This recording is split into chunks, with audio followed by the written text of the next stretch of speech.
तर आता आपण आलेलो आहे सध्याला ब्रह्मगिरी मुख्य दर्शन जे आहे किंवा मुखदर्शन म्हणता येईल किंवा जिथे सगळ्यात प्राचीन असं मंदिर जे आहे तर आजपर्यंत जतन करून ठेवण्यात आलेलं आहे आणि चांगल्या पद्धतीने त्याची देखरेखही करण्यात आलेली आहे. आणि महत्त्वाची गोष्ट काय माहिती का, आज रविवार असल्या कारणानं गर्दी खूप आहे, नाहीतर गर्दी कधीच नसते. आणि महत्त्वाची गोष्ट म्हणजे अगदी राऊंड करून ती लोकं सगळी आतमध्ये दर्शनासाठी चाललेली आहेत. आणि एक वैशिष्ट्य म्हणजे आतमध्ये काही मला एक गोष्ट इथलेली आवडली नाही, मला माहीत नाही ते का करतात की प्रत्येक लोकांकडून 10 ते 20 रुपये ते घेतात आणि पूजा करून घेतात. तर ती तितकीशी काही चांगली गोष्ट नाही आहे, पण ठीक आहे, एक शिस्त म्हणून लोकांची गर्दी जर झाली कदाचित ह्या सगळ्या होऊ शकतात.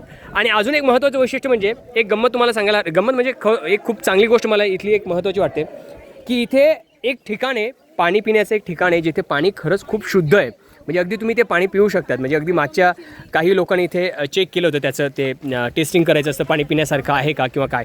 आत्ता सध्याला कदाचित त्याच्यात पाणी गेलेलं असावं, पण बघा ही जागा आहे ती की इथे हे पाणी जे तर अगदी पिण्यासारखं आहे असं म्हटलं जातं.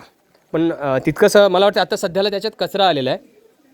आणि हे ती कुंड आहे जे पाणी जे आहे तर अगदी डोंगरातून पाझरतं आणि लगेच ते पाणी झिरपतं खालून पलीकडे जातं आहे. आणि इथे जे तर हे पाणी जे आहे तर आपण जे काही इकडचं गौतम ऋषींनी जे काही तप केलं होतं त्यात जिथून ते पाणी जे हे होते. आणि महत्त्वाचं म्हणजे तिथे जे तुम्हाला मुखदर्शन दिसेल. हे आलात का सगळे? ओके, त्यांना सगळ्यांनाच घेऊन यायचं होतं, त्यांना म्हणा की आतमध्ये नका जाऊ, ते काही जण आतमध्ये गेले. आणि इथे एक विहीर पण आहे, हे बघा ही ती विहीर.